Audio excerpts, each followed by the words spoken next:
ओम श्री गणेशाय नमः। मित्रों, मैं राघव राम मिश्रा आप लोगों का अपने इस YouTube चैनल पर एक बार पुनः स्वागत करता हूं।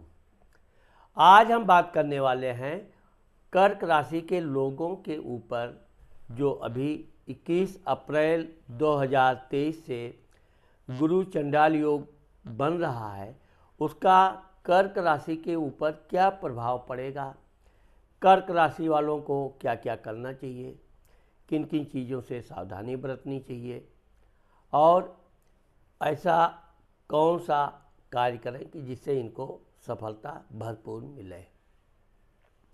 तो मित्रों, मैं आज आप लोगों को बताना चाहता हूँ कि 21 अप्रैल 2023 को गुरु मेष राशि में आ रहा है और मेष राशि में पहले से ही राहु बैठा हुआ है।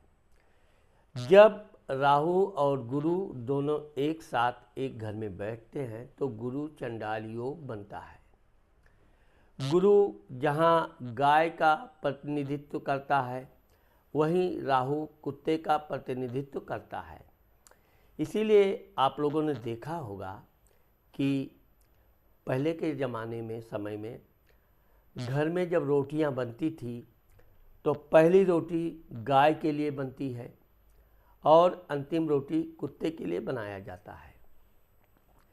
ठीक इसी तरह से आपके दसम घर में, यानी आप कर्म में पिता मान सम्मान प्रसिद्धि के घर में आपके गुरु चंडाल योग बन रहा है। इस दौरान वैसे तो अभी 21 अप्रैल में सूर्य बुध गुरु राहु चतुर्ग्रही राजयोग भी बन रहा है आपके दसम घर में, परंतु इस समय आपका जो ये गुरु चंडाल योग बन रहा है ये 30 अक्टूबर 2023 तक रहेगा। इस दौरान जो कर्क राशि के लोग हैं, नौकरी कर रहे हैं, तो उनको अधिकारियों के द्वारा बेवजह मानसिक तनाव मिल सकता है। लेकिन यह है कि आप अपने काम में किसी तरह की लापरवाही मत कीजिए। ये ग्रहों का खेल है, कुछ समय के लिए आपको परेशान करवा सकता है, लेकिन अगर आप अपना काम अपनी ईमानदारी से करते रहें तो वही अधिकारी वर्ग आपकी प्रशंसा करने से भी नहीं चूकेंगे। हाँ, ये आप ध्यान रखिए कि चूँकि आपके दसम घर में जो गुरु चंडाल योग बन रहा है तो आप अपने पूजा पाठ में कोई कमी आने मत दीजिए, बल्कि मैं तो ये कहूँगा कि आप अपने पूजा पाठ को और बढ़ा दीजिए। शंकर जी की पूजा कीजिए, नियमित ओम नमः शिवाय का मंत्र जाप करते रहिए। कहीं भी बैठिए तो ओम नमः शिवाय का मंत्र जाप आप करते रहेंगे तो इसका प्रभाव आपके ऊपर हावी होने नहीं पाएगा। दूसरी चीज़ यह है कि आप, चूँकि गुरु राहु दोनों की दृष्टि सेम होती है और यह आपके वाणी भाव को देख रहा है, आपको अपने वाणी से किसी की बुराई करने से बचना चाहिए। कोई आपकी बुराई कर देता है तो उसको सुनो और सुन के टाल दो। आपको किसी भी तरह के उलझने में आपको नुकसान होने की संभावना है। विशेषकर आप अपने घर के परिवार के माता मित्र आदि लोगों की बुराई से बचें। वैसे तो आपके मित्रगण माता आपकी प्रशंसा करेंगे, लेकिन चूँकि यहाँ आपकी कुंडली के दसम घर में राहु चंडाल योग बनने से तो ये जो गुरु चंडाल योग बनता है तो ये ग्रह कहता है अच्छे काम करो, शुभ काम करो, नेक काम करो। दूसरा चंडाल यानी राहु बुरे काम करो, दूसरों को नुकसान पहुंचाओ, दूसरों को परेशान करो, मज़ा आएगा। तो ये जो दोनों का एक साथ हो जाता है तो दिन और रात जिस तरह एक साथ नहीं रह सकते ऐसे ही हो जाता है। तो ये आपको जो 30 अक्टूबर तक रहेगा, इस दौरान आपको किसी से बेवजह लड़ाई झगड़े से बचना चाहिए। मैंने आपको पहले ही बताया कि आप अपने परिवार के किसी व्यक्ति से बहसबाजी से बचें। अगर आप बहसबाजी नहीं करते हैं तो ये गुरु चंडाल योग आपको कोई नुकसान नहीं कर पाएगा। किसी के उकसावे में, किसी के जोश में दिलाने से अगर आप किसी से बेवजह लड़ाई झगड़ा कर लेते हैं तो आप बेवजह परेशानी में पड़ सकते हैं।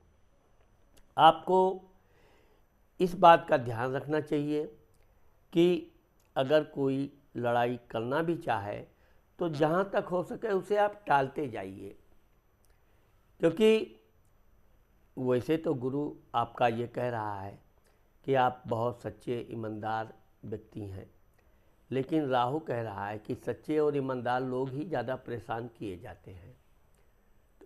यह जो समय आपका चालू हो रहा है, इस दौरान आपको इस बात का पूरा ध्यान रखना चाहिए कि जब तक कोई सामने से लड़ाई झगड़ा करने नहीं आता है, आपको उसके ऊपर लड़ाई झगड़ा करना, आक्रमण करने से बचना चाहिए।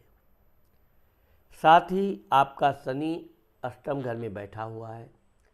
शनि महाराज आपके गुरु और राहु को अपनी पूर्ण दृष्टि से, तीसरी दृष्टि से देख रहे हैं।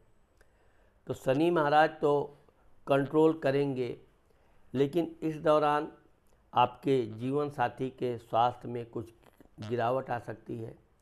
तो आप अपने धर्मपत्नी के स्वास्थ्य का विशेष ध्यान रखिए।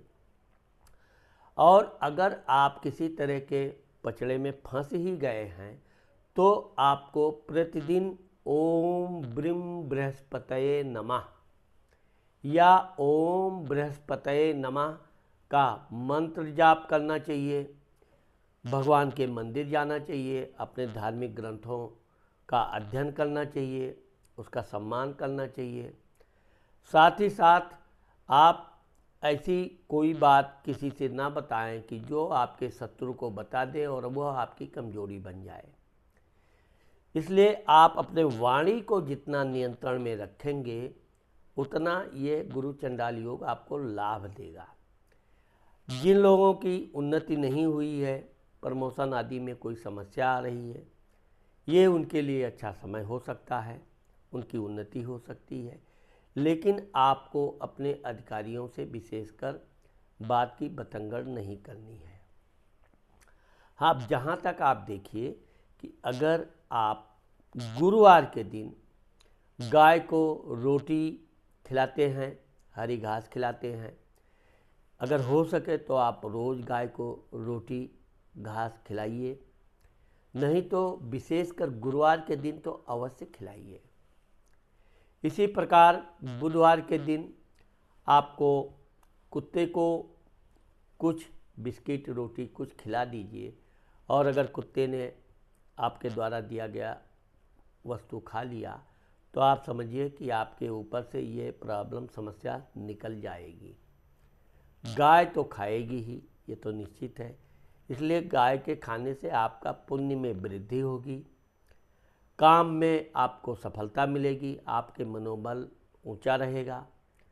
बस एक चीज़ का ये ध्यान रखिए कि अगर आपने किसी से लेन देन कर रखा है, किसी को धन दे रखा है, तो बहुत नीति से धन निकालिए।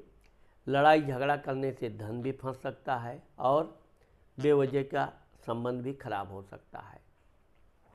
अगर आपने किसी से धन ले रखा है तो उसे बहुत प्रेम से जो कुछ भी हो सकता है रिटर्न कर दीजिए। यदि आप वापस नहीं भी कर पाते हैं तो उससे आप प्यार से बात करें, आपका निश्चित तौर पे समय अच्छा निकलेगा। यह गुरु राहु का जो चंडाल योग बन रहा है, यह आपके आगे बढ़ने का संकेत है। इस समय का आपको सदुपयोग करना चाहिए, क्योंकि इस समय में आप जो भी करेंगे उसमें सफलता जरूर मिलेगा। बस ध्यान रखना है कि आपको अपने परिवार के किसी सदस्य से, विशेषकर महिला से उलझना नहीं है। चाहे वो आपकी माताजी हो, आपकी धर्मपत्नी हो, आपकी सिस्टर हो, बुआ हो, कोई भी हो, उससे वो उलझना भी चाहे, आपको दो अपशब्द बोल भी दे, सुनकर टाल दो। इससे आपकी महानता भी साबित होगी और आप बहुत बड़े बेवजह के मुसीबत से बच जाएंगे। तो इस तरह से मैंने आपको जो बताया है, अगर आप ऐसा करते हैं तो निश्चित तौर पे ये गुरु चंडाल योग आपको कोई नुकसान पहुंचा नहीं पाएगा।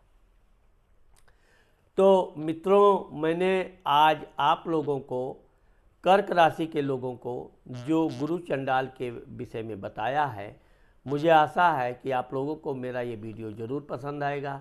अगर मेरा ये वीडियो आपको पसंद आता है और आपने मेरे चैनल को सब्सक्राइब नहीं किया है तो आप मेरे चैनल को सब्सक्राइब करना मत भूलिए। नमस्कार।